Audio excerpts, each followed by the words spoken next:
I've had it with you. You're hopeless. You religion scholars, you Pharisees, frauds. Your lives are roadblocks to God's kingdom. You refuse to enter and won't let anyone else in either. You're hopeless. You religion scholars and Pharisees, frauds. You go halfway around the world to make a convert. But once you get him, you make him into a replica of yourselves, double damned. You're hopeless. What arrogant stupidity. You say, if someone makes a promise with his fingers crossed, that's nothing. But if he swears with his hand on the Bible, that's serious. What ignorance. Does the leather on the Bible carry more weight than the skin on your hands? And what about this piece of trivia? If you shake hands on a promise, that's nothing. But if you raise your hand that God is your witness, that's serious. What ridiculous hair splitting. What difference does it make whether you shake hands or raise hands?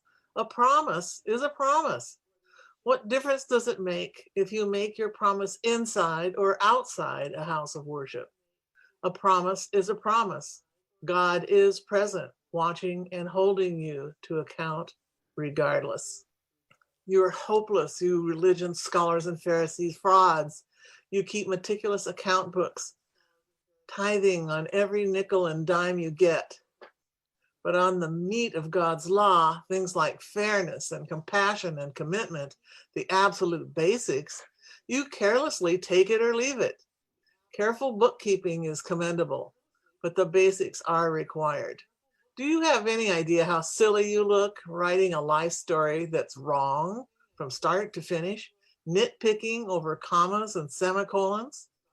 You are hopeless, you religion scholars and Pharisees, frauds.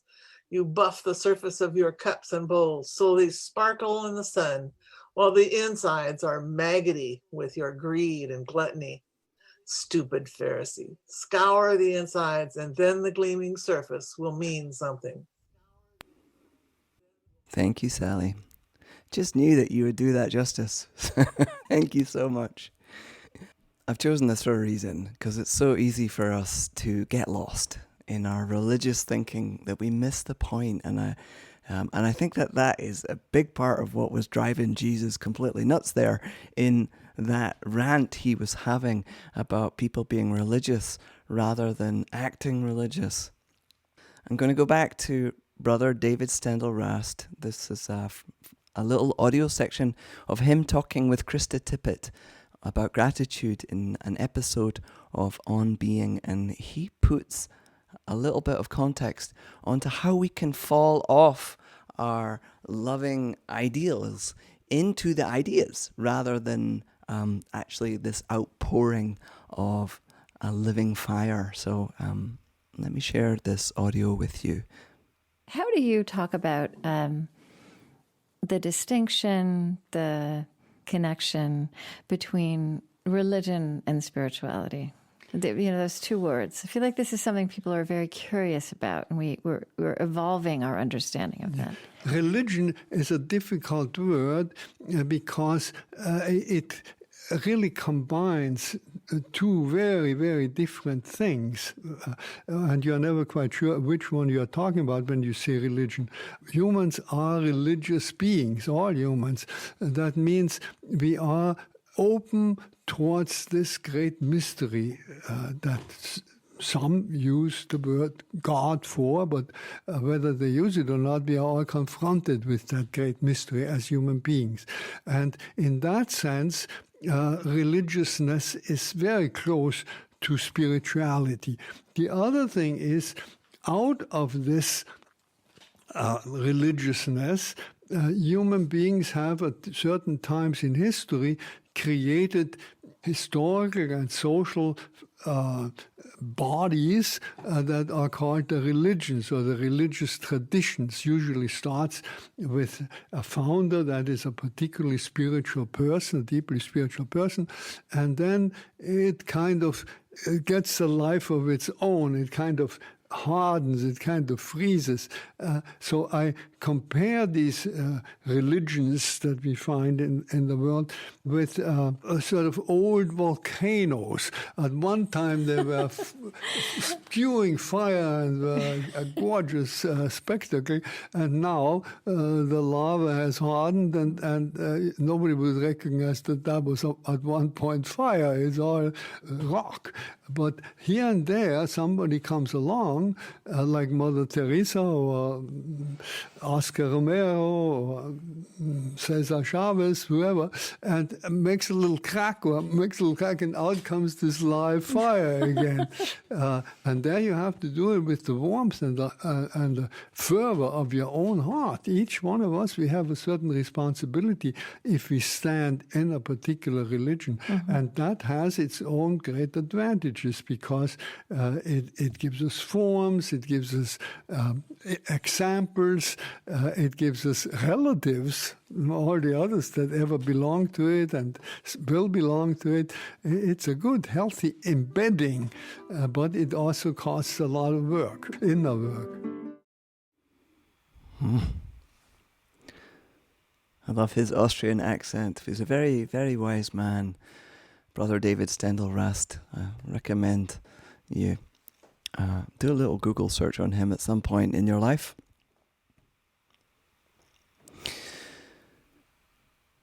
So here he is talking about the fact that it takes work to bring spirit into organized religion. And the work that he's referring to is what I call spiritual practice, something a Benedictine monk knows a lot about because their whole day is infused with prayer and other forms of spiritual practice. And today I want to talk about some spiritual practices that can help us walk our talk as people of faith. It's very easy to become hypocrites. Now, earlier we were hearing a youth-friendly version of the Bible with Jesus really ranting about hypocrisy. What is a hypocrite? Hypocrite is an actor. And Richard Rohr says that any hierarchical religious organization will create actors. It's just part of what happens. And I think that we need to actively work against this. Here's an example of what I'm talking about. Recently, I was listening to a wise young woman in England who said that she'd noticed that when people do prison ministry, sometimes they don't care about the prisoners. They go in because they love Jesus. They don't actually love the prisoners. And I thought that was a very wise observation. That's an example of somebody living their life with this idea rather than living out the teaching. So what's the solution? Well, a very easy one for us to start with is to give power to our words and affirmations. And that's why I've woven in so many songs and chants into today's service. We have choice as humans, and the choice to choose our words and then to place them on our breath with the tune and melody is very powerful. Creation was sung into being, but also songs have a way of playing on repeat in our heart. You know, you get this, you don't even know where it comes from, but the songs start singing in your mind. They're very powerful. I used to have, I called him my thought companion. He was a man called Doug who was, I shared an office with him, and I used to sing one little line of a song and see how long it would take before he started whistling it. It was my favorite work game, and it always worked. Songs are very, they sing us into our being.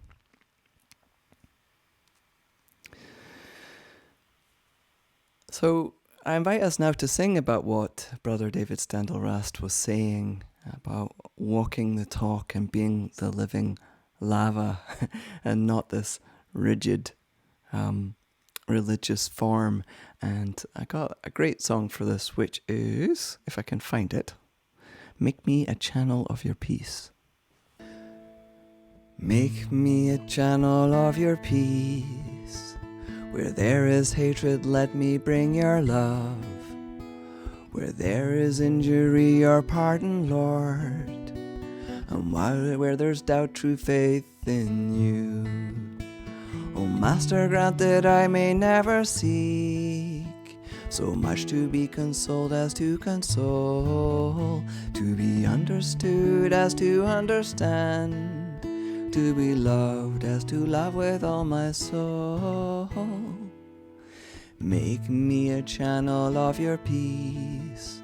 Where there's despair in life, let me bring hope. Where there is darkness, only light. And where there's sadness, ever joy. O Master, grant that I may never seek so much to be consoled as to console, to be understood as to understand, to be loved as to love with all my soul. And I don't have the third verse. I'm going to sing it anyway, because I know some of you know it. Make me a channel of your peace. It's in pardoning that we are pardoned, in giving to all that we receive, in dying that we're born to eternal life. O Master, grant that I may never seek so much to be consoled as to console, to be understood as to understand, to be loved as to love with all my soul. Make me a channel of your peace. Sorry about that missing third verse.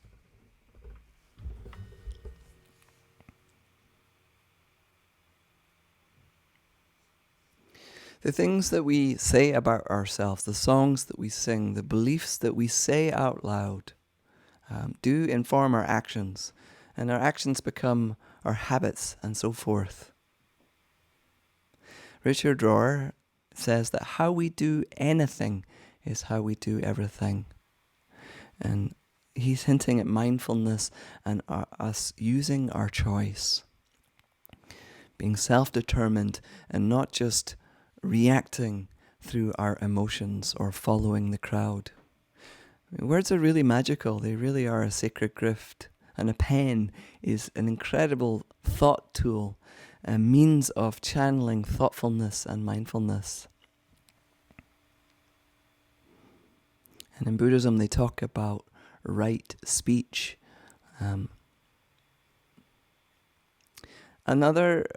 Another great tool for us in walking our talk as people of faith is using the holy pause, bringing spaciousness into our thinking.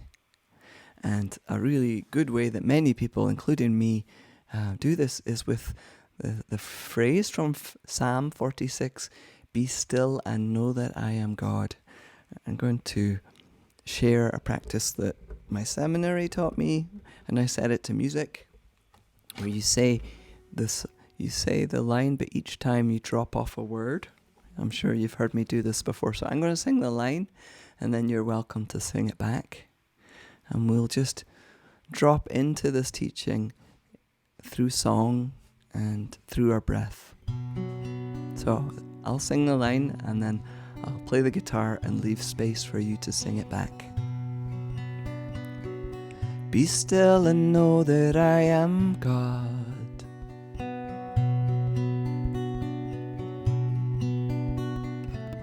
Be still and know that I am.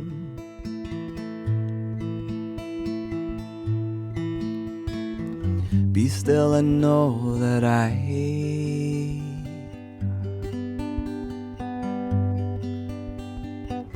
Be still and know that.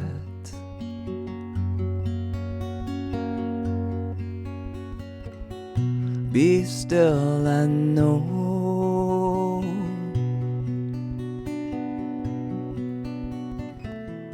Be still and.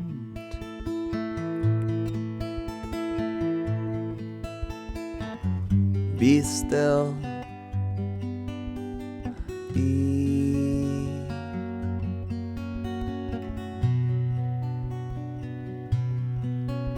Let's do that again. I invite you this time to close your eyes. Be still and know that I am God.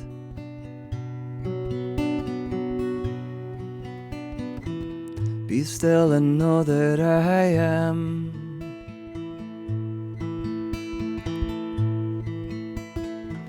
Be still and know that I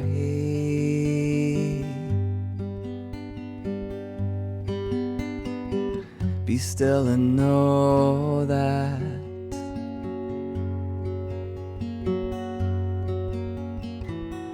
Be still and know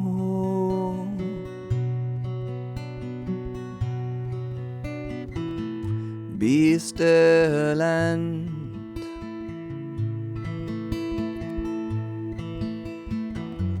be still. Be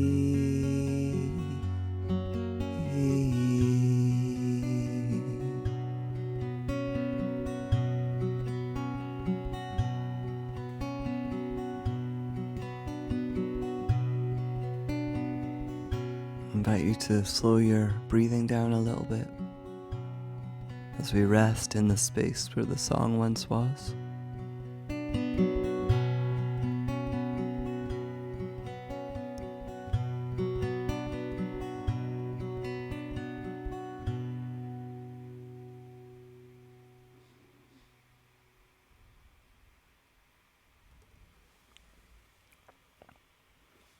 One of the aspects of Be Still and Know That I'm God is creating a pause, but it can be used more rigorously or more scientifically. There's a saint called Saint Ignatius of Loyola. I know how to say this, it's just because I'm on Zoom and I'm nervous that I can't say his name. Saint Ignatius of Loyola. He has this wonderful practice that I was introduced to years ago by my friend who's a nun of reflecting on your day at the end of the day and seeing what was life-giving to you and life-draining. It's called the examen prayer, and often people will do an invocation to the sacred, a prayer, or they might say Maranatha, which means come Lord, Maranatha. God, give me clarity in my thinking. And then they'll reflect upon the day, and there'll be two parts to this. One is about gratitude and really savoring the kindness that you received, the abundance that we are given every day, savoring that, noticing. And the other part is really looking at where we were drained and a self-examination of our behavior. Now, one of the three amigos, Jamal, you might know him, an imam. I remember going to hear him talk, and he said that he keeps a little notepad in his back pocket, and every time he transgresses his beliefs, so every time he catches himself doing something that is out of alignment with his faith, he notes it down, and at the end of the day he reads through those, and then I imagine he rips it up and lets it go. But it's a universal practice, so this isn't just a Saint Ignatius thing. It's something that other spiritual practices do as well. So the examen prayer is precise and useful. It's helpful. If you want to know more about that, you're welcome to email me, because there's a bunch of resources, or you could just Google Abbey of the Arts and the examen prayer. My friend Christine talks about this quite a lot. She's the abbess of Abbey of the Arts. Now, the last thing I want to share about how to walk our talk, there's so many ways, so I only focused on 3 because I didn't want to keep you until tomorrow. I want us to focus on living out compassion. Now, I believe that compassion comes naturally to us. It is natural for us to respond with loving kindness when there's no threat. But we get knocks and blows from life, and that can really cover over our heart. And it can be very painful to live from the heart. But all the religious traditions tell us that this is what we need to do. Compassion, and to a lesser extent, gratitude, seem to be bridges that unite our religious thinking with that living fire, that living volcano that Br Steindl-Rast was talking about. I've got a video for us to watch. Hopefully my internet will be good enough. It's from people in recovery talking about compassion. It's about 3 minutes long, and I found it very interesting. I hope you will find it interesting too. And then afterwards I'll reflect a little bit more.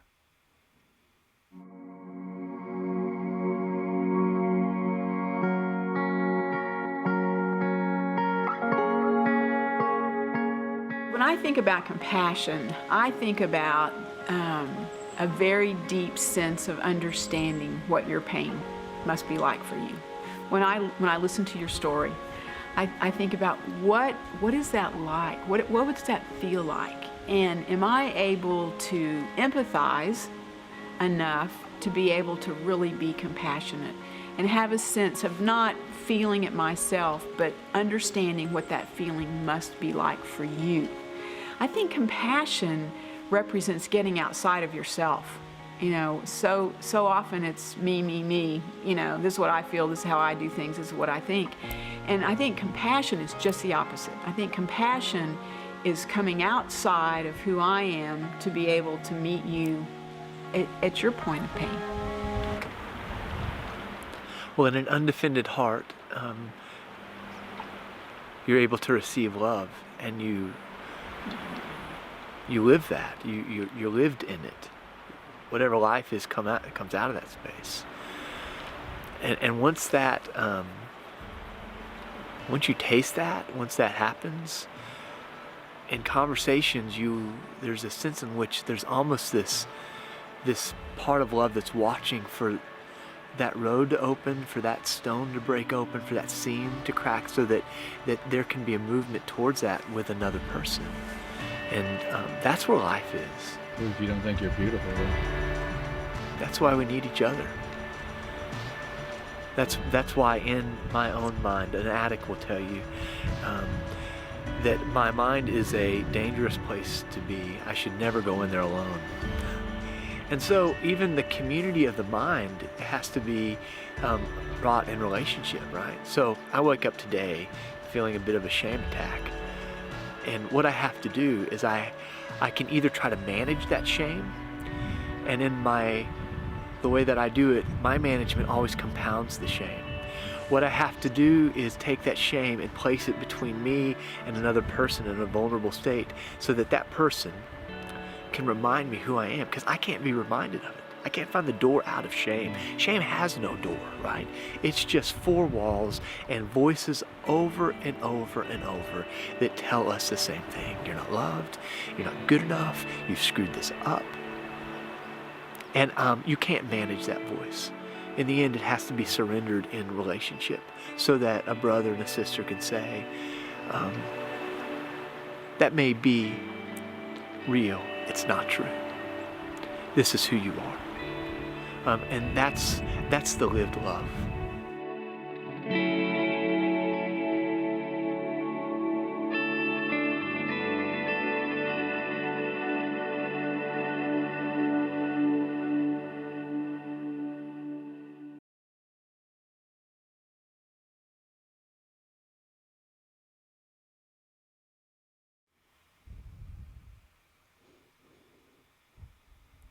I love the way he talked about an unguarded heart.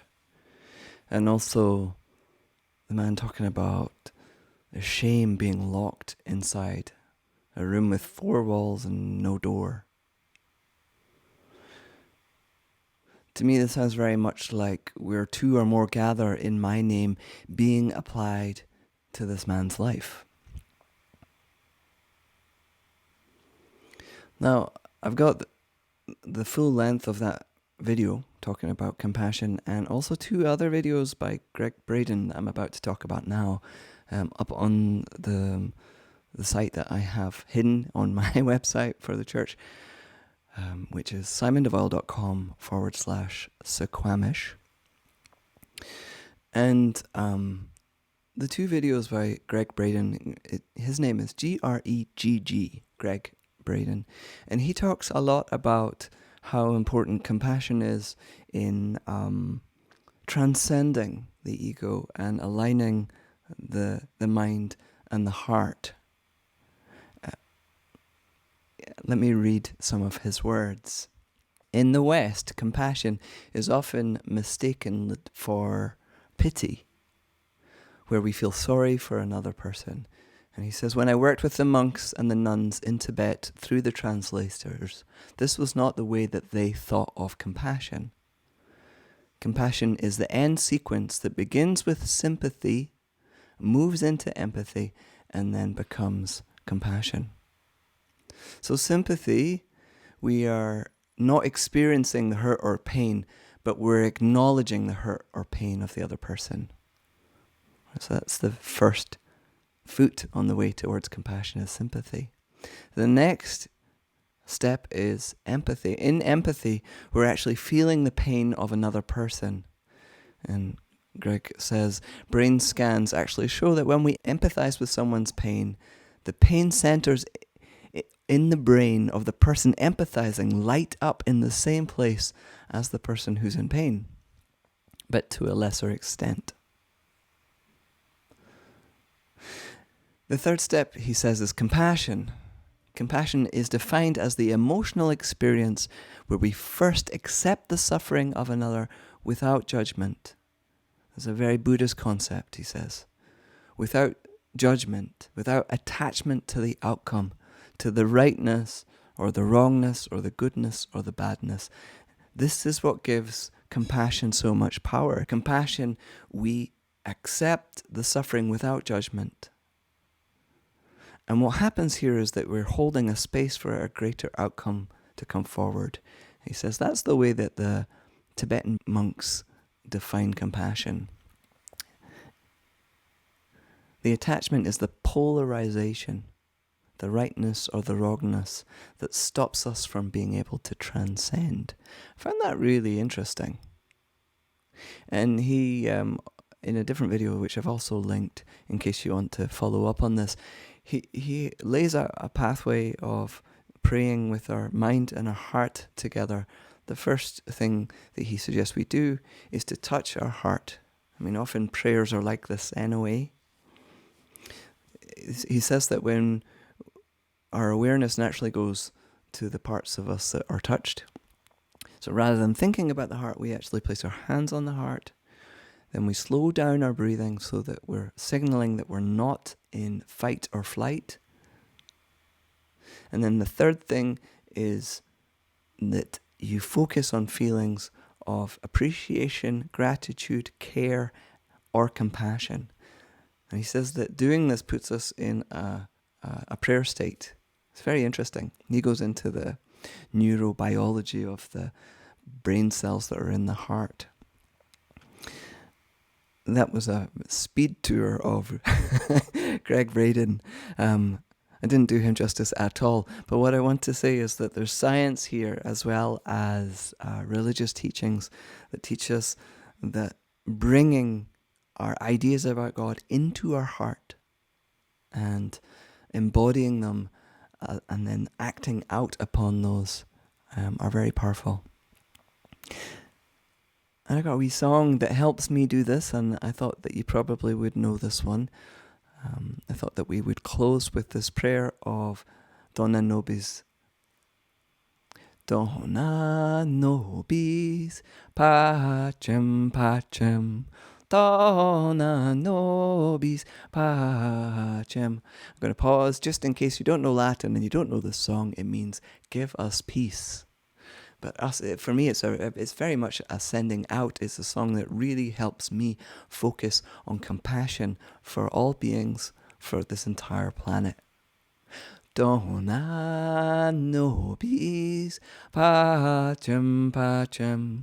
Dona nobis pacem.